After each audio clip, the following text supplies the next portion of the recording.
Hey, welcome back to the vlog. Thanks for joining us today. Before we get into the poker action, I decided to give you guys a little glimpse of my poker results for the last 5 years. Those that follow me have a pretty good idea. Usually I give an end of the year result. So as you can see, the chart goes from the lower left up and to the right, which is always a good thing. You can also tell that the last 6 months have been kind of brutal for me. It's been basically a dead zone. It's rather uncomfortable. I haven't been running good. I might not be playing my best either. But overall, it's about $47 an hour, playing 1-3 mostly, sometimes a 2-5 or occasional 5-5 game. Nothing bigger than that. Now, I don't play the hours that some of my friends do. They put in much more hours than me, sometimes 2 or 3 times as many, because I'm old. And when you're older, you don't play your best game. When I was young, I could play all day long and still play my A game. Nowadays, 4-5 hours, probably my max before I start just to spew money away left and right. So for you younger guys out there that are thinking about a career in playing poker, well, first of all, I'll tell you it's not as easy as it sounds, but it's possible. I would just tell you to study up and, hey, maybe even get a good coach. If you can find a good coach, they are very rare, and I happen to found one. We have an arrangement. Hey, according to that chart you just posted, I should be getting a lot more treats than I am. Isn't our deal that when you win, I get something yummy? And it looks like you've been winning a lot more than you've been letting on to. You always cry about bad beats. And here you are with that kind of result. I want a raise. All right, let's get into this week's poker action at Capital Casino, playing in their 1-3 game.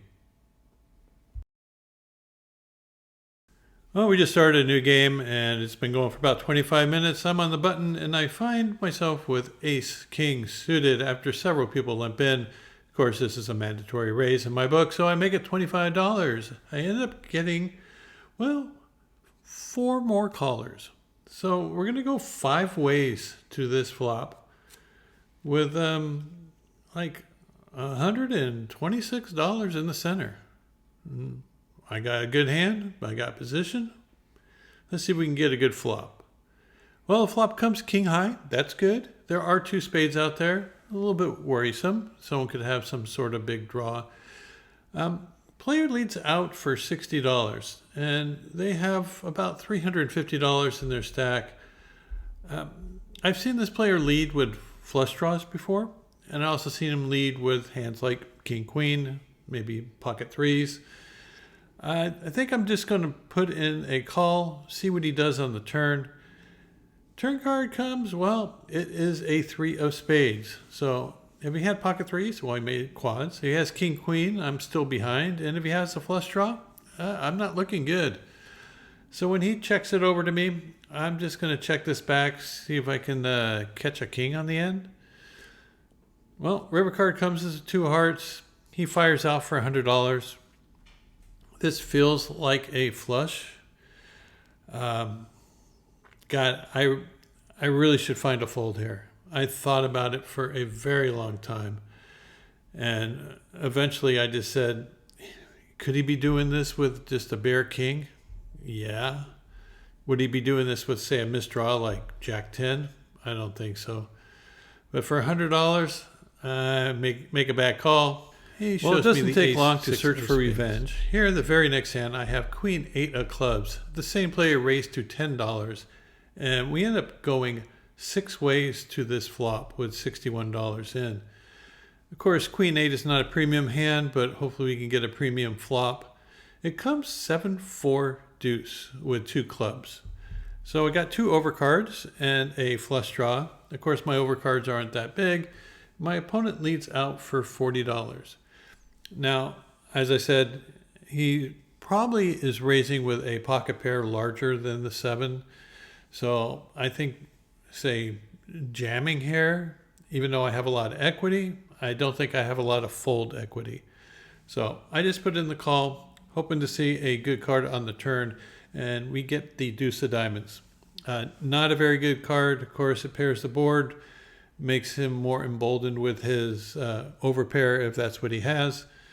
I think if he had a flush draw, he would probably slow down. So I think my flush draw is good. The other player gets out, and it's up to me. I think I got to be calling here for the $75, looking to spike a club on the river. With 332 in the center, we see the Queen of Spades. So we work out on the flush draw, but we get a pair of queens. Now he checked in the dark. I'm thinking that's most likely he doesn't have aces or kings. More likely he has something like nines, tens, maybe jacks. So when he checks, I jam all in. I got $167 left, so it makes it about a $500 pot. He's getting pretty good odds to call. Of course, the flush draw did miss, so I could be trying to do some silly bluff. And after some thought, he decides that he is going to make the call, and we end up winning a big pot. So the instant revenge tastes pretty good. Here we have a straddle to $6. The same player raises to 12. It's folded back around to me. I'm in the small blind with queens. Definitely going to be putting in a raise here. I make it $45. Everybody else folds out, and now he jams all in. He has about $320 in front of him. Is he ever jamming with something worse than queens? I don't think so. I think he always has aces, sometimes kings.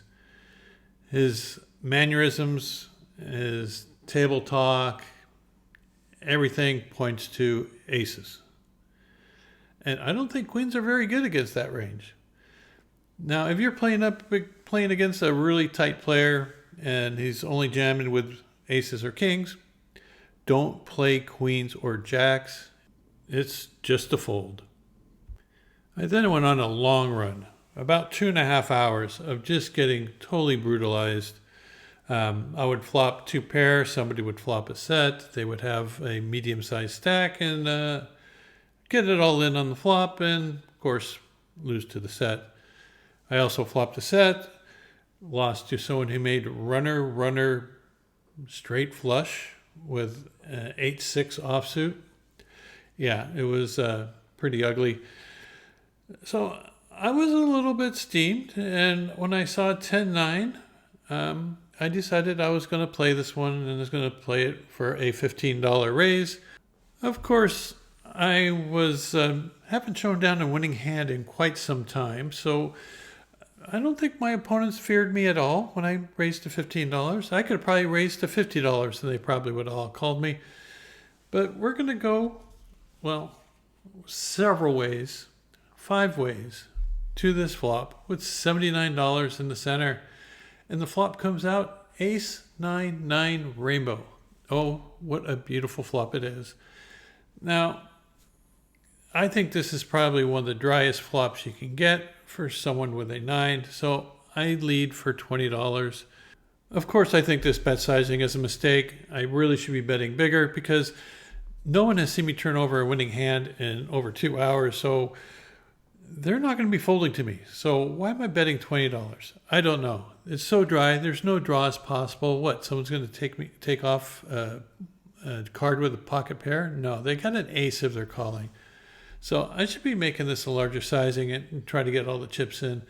Of course, the player who calls me is someone who is fairly conservative and probably has a really decent hand. Everyone else folded out. The turn card comes as a queen of diamonds. Looks like a very safe card. I bet for $50. I figured they don't have that much left in their stack. If they have an ace, this card really shouldn't scare them. But when they peek back at their hand before they made the call, it made me think they have a possible flush draw. And of course, the king of diamonds comes on the end. Now, the ace of diamonds is available. Someone could have had something like ace 10 of diamonds and could have been calling. And so when I check it over to them, out of pure fear and frustration of losing every single hand I've been playing for the last 2 hours, they jam all in. Do I think he's bluffing? No, I don't think he's bluffing. Could he be betting a hand worse than three nines. I mean, would he do this with, say, just the ace, trying to get me off chop?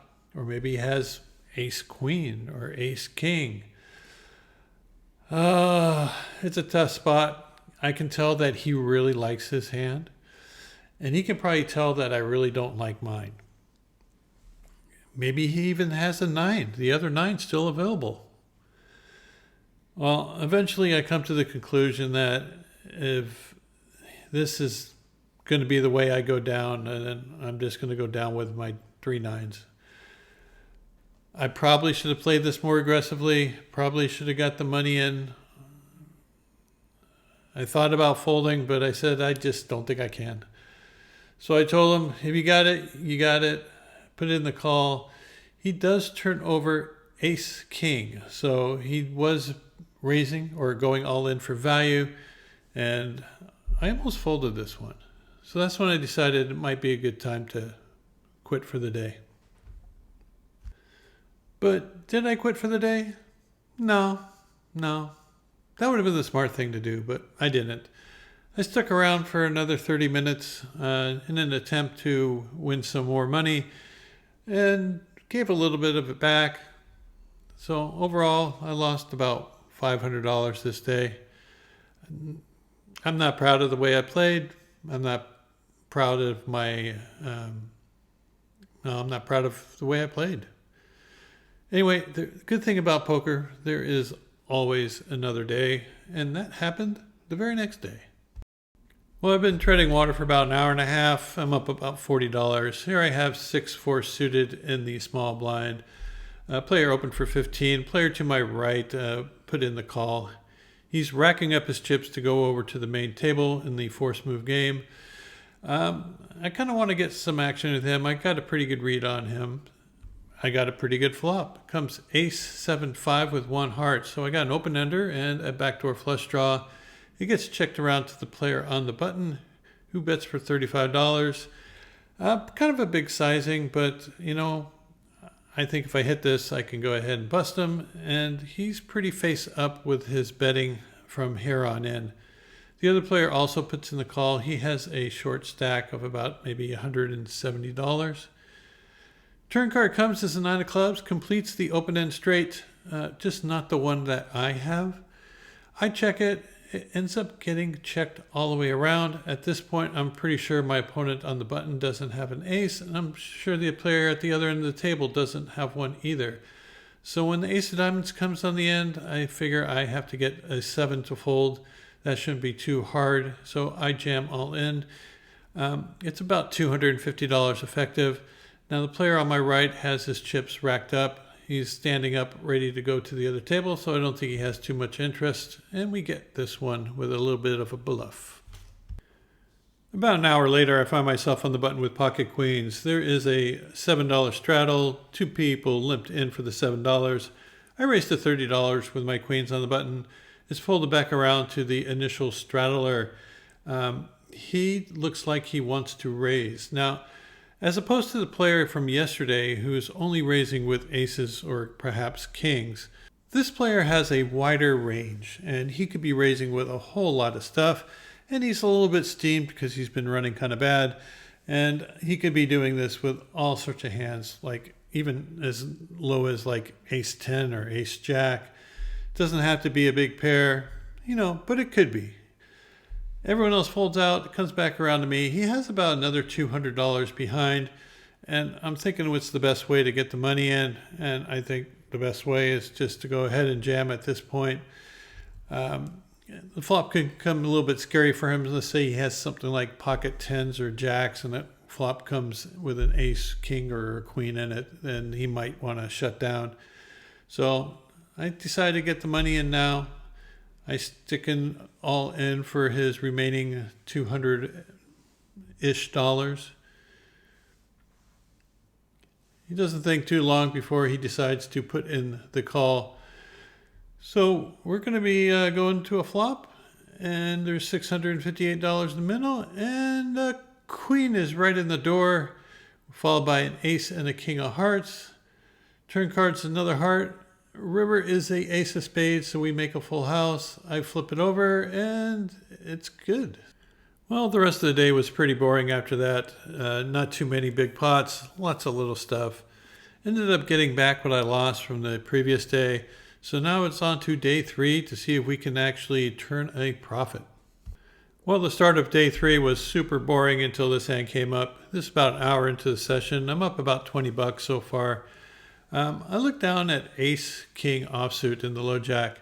A new player opens for $15. Haven't played with him before, but he looks like he knows what he's doing. Of course, Ace King is strong enough to be putting in a raise, so I make it 45. Player behind me puts in a quick call. He's been playing quite a few hands, and it's folded around to the initial raiser, who also puts in the call. So in 139 in, we see a flop of Queen 8-6 with 2 spades. Not a very good flop for Ace King. First player checked. I decided to check this one, and it does get checked around. Now the turn card is a King of Diamonds, which is probably the best card I can be thinking of.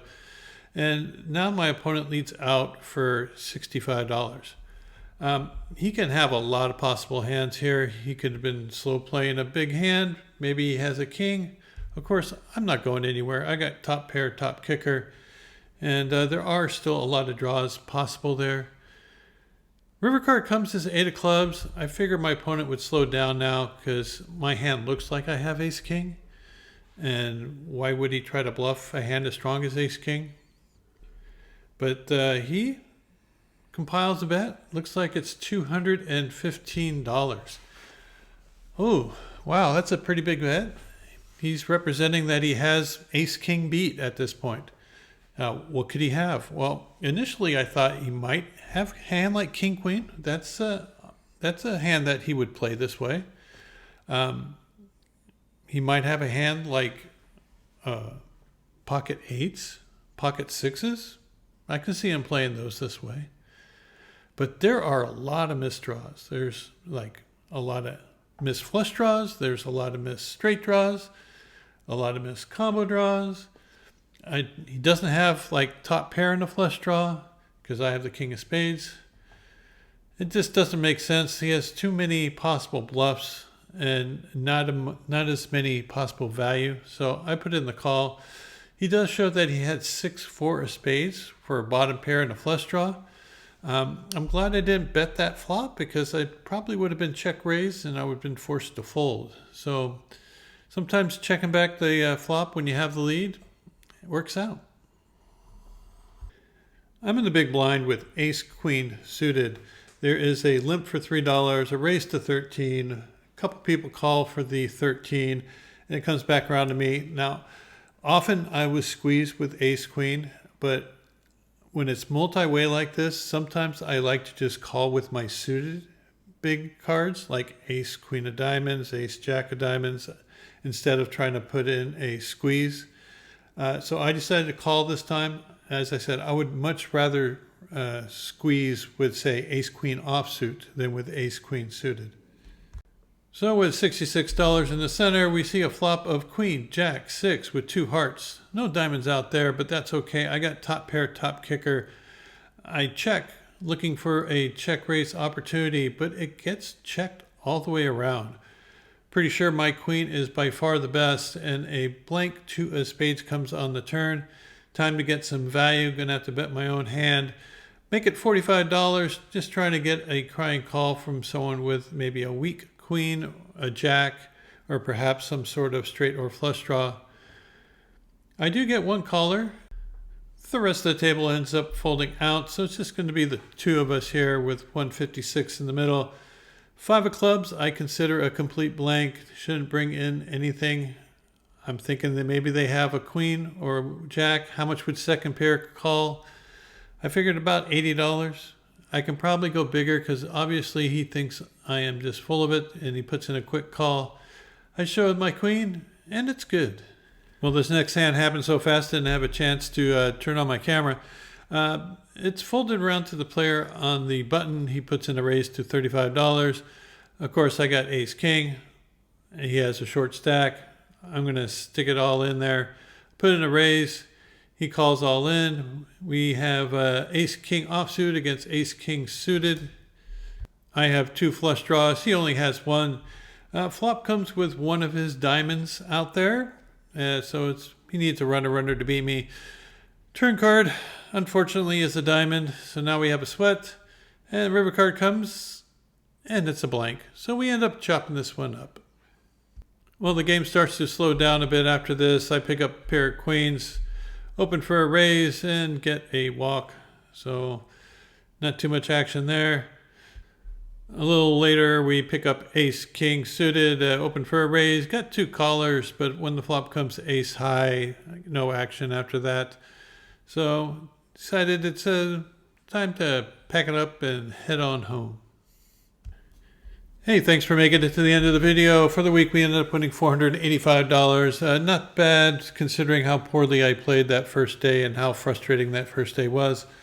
For the month, we're, I don't know, somewhere around $700-800. Nothing spectacular. It's been a grueling 6 months, these last 6 months. But, I got a month and a half left. I'm going to make the best of it. So I appreciate you guys watching, making it to the end of the video. Please, if you haven't liked and subscribed, please do that. That helps the channel grow. And I hope you appreciate the candor with my poker results. And not many people put out the results like this. I figured it's important for you to see so you understand where I'm coming from and where I've been. Anyway, good look at the tables. We'll see you next week, and thanks for watching.